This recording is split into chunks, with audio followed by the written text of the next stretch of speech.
Okay, welcome to the 4 Functions of Management presentation lecture, part 2. In part 2, we will begin by discussing the leading function of management. Let's take a look at exactly what is, that's actually a typo there. It should be, what is leading? Let's take a look at what exactly is leading. If we take a look at this illustration, if we look at the top illustration versus the bottom illustration, we have a mission that we want to accomplish. This is what we want to get to. In this instance, we have an individual up here kind of pointing. And in this illustration down here, we have the first person in the chain pointing forward. So when it comes to moving forward, what exactly is leading? If we take a look at the top situation here, we have the boss and we have the subordinate workers directing them to reach the mission. In this bottom scenario, we have a number of co-workers who have a selected leader who is pulling the train or pulling the sled towards accomplishing the mission. Both instances are examples of leading. So when we come to the 4 functions of management, we've already talked about planning and organizing. Now we are on to leading, which is supervise, motivate, and lead employees. Leading, in my opinion, is the probably most intricate part of the 4 functions of management because it's going to have such a heavy impact on the success of the manager, him or herself. So when it comes to leaders, let's first take a look at some of the traits of excellent leaders. These 6 here, amongst others, are traits of excellent leaders. In most instances, when you take a look at some of the great leaders in American history, they are going to exhibit all or much of these 6 traits, also obviously amongst others. So just a couple: winning attitude, won't take losing, global interest, getting the right balance point between rapid analysis and decision making. So these are just some of the traits that are needed for excellent leaders when you incorporate them into management. Now, when it comes to leadership skills, okay, we have, usually these people are very inspiring, they are motivating, they're going to display a high integrity of honesty, they are going to be problem solvers, they are going to drive for results and try and push people to their maximum potential, they communicate well, and they have no problem building relationships.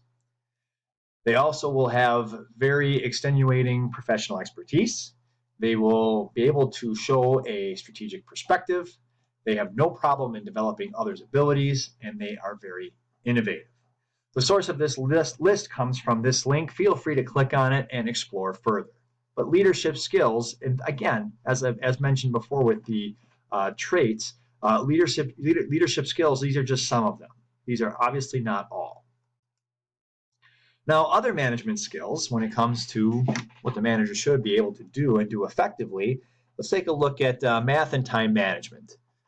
Hey, time management is crucial. Being able to utilize your time to prioritize tasks and get them completed within deadlines. Setting goals. Being able to delegate to people underneath in order to get tasks accomplished. Being able to spend blocks of time on certain specific activities, but not too much to where other activities get neglected. Using a calendar and putting activities on a calendar.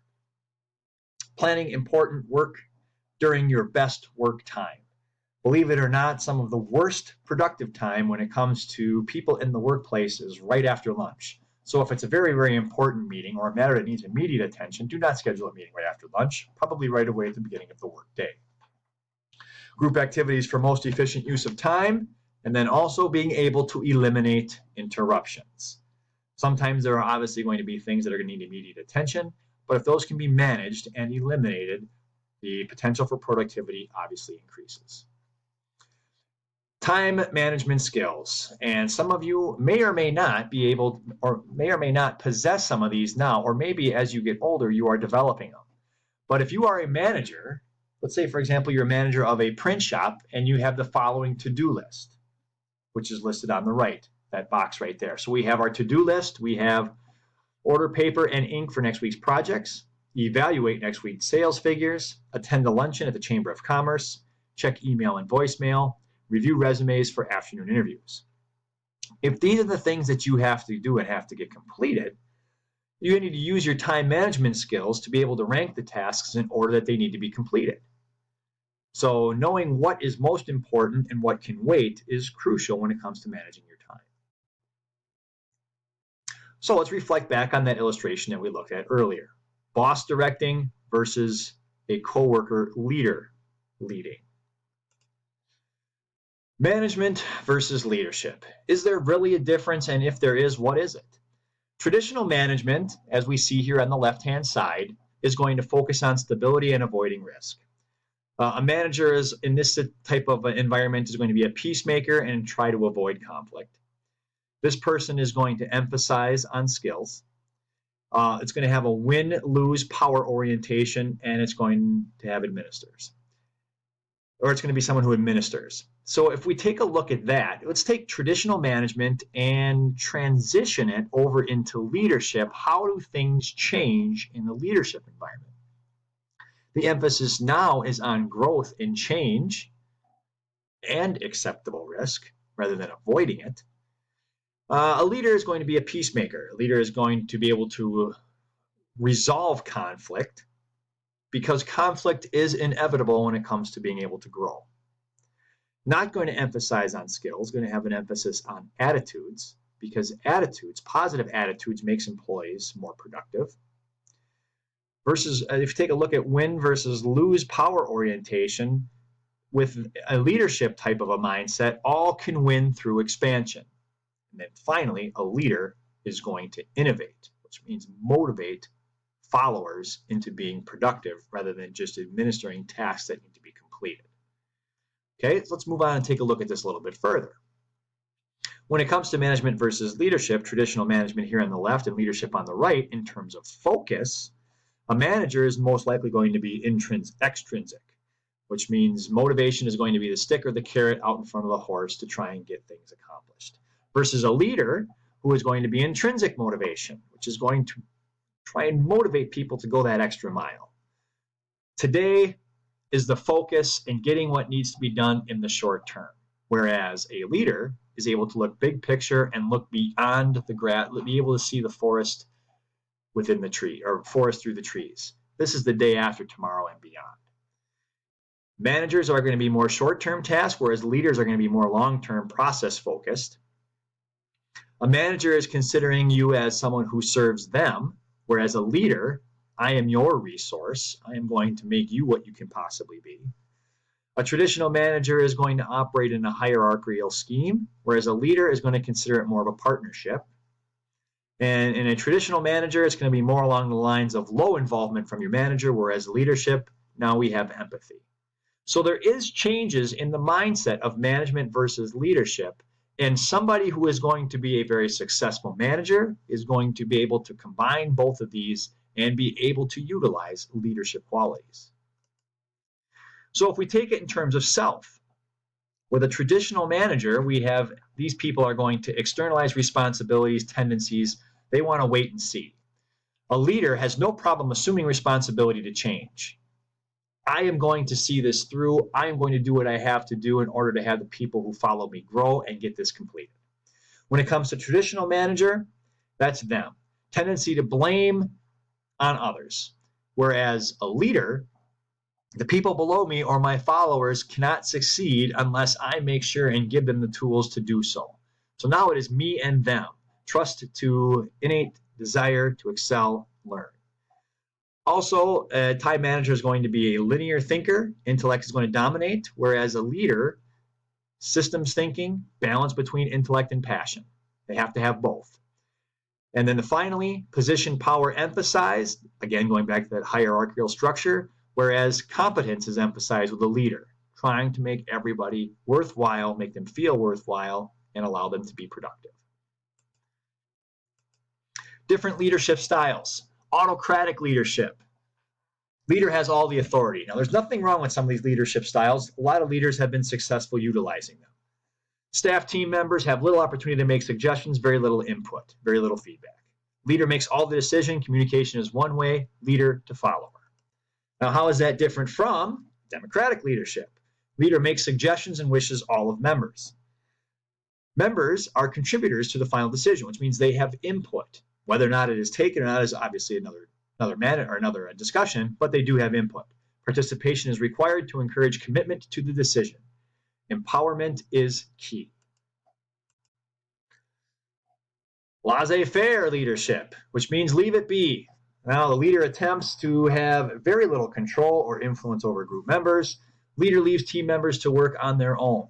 Very little influence, very little teamwork, very little collaboration between the two parties. So again, reflecting back to this picture, boss pointing, what type of leadership style? Leader leading, what type of leadership style? Let's take a look at concepts check. On your note pages, I'd like for you to take a second to write on the following: 3 important qualities of a leader and why. Okay, just write that down just to kind of organize your thoughts when it comes to establishing leadership and being able to describe what a leader does and what a leader is. Motivation. Forces within a person that determine the direction of a person's behavior, level of effort, and level of persistence. Being able to motivate people is a skill, and it is not easily learned, but it can be mastered, and when it is very powerful. Motivating today's workforce. Easy, difficult, indifferent? Are you sure? Do you know what do you need to do in order to motivate the people of today, and also forecasting and motivating the people of tomorrow? Sources of motivation. Intrinsic, within the person's self. I strive to be the best possible person I can be. That's intrinsic. Extrinsic is behavior that is performed to acquire material or social rewards or to avoid punishment. So what type of motivation do you take the best?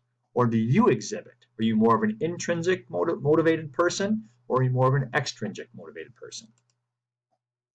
Management theories. A contingency theory. This is situations where decisions are made based on the situation at hand rather than a one-size-fits-all method. So every situation is going to be different, requiring different reactions and different contingency plans. Take appropriate action based on aspects most important to the current situation. So being able to have contingency theories and not try and shove square pegs in round holes type of a thing is going to be very beneficial when it comes to managing. Systems theories. Company is really an interconnected group of systems that all work together. There's inputs, processes, and outputs. All of these have to work together because we all have to get to the finish line, whatever the finish line is. The question is, how do we get there? So working with each part of the system to make sure that the end result is what is needed. Got to get to the goal. How are we going to get to the goal, and how are we going to do it efficiently, and how are we going to do it the best to our ability? Let's take a look at theory X versus theory Y. In theory X, workers naturally lack ambition and need incentives to increase productivity. Managers often use an authoritarian style of leadership.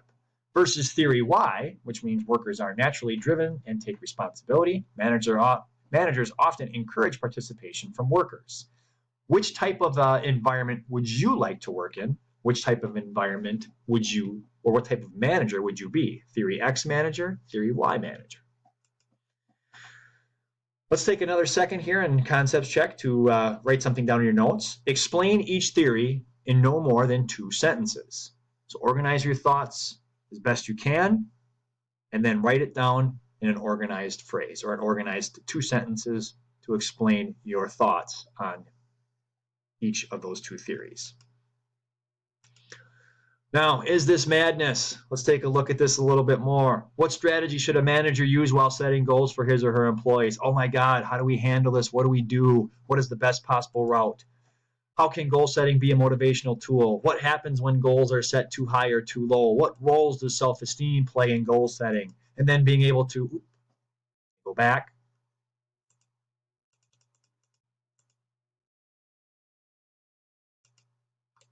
Having problems here. 5 of them. All right. Then what happens? What role does self-esteem play in goal setting?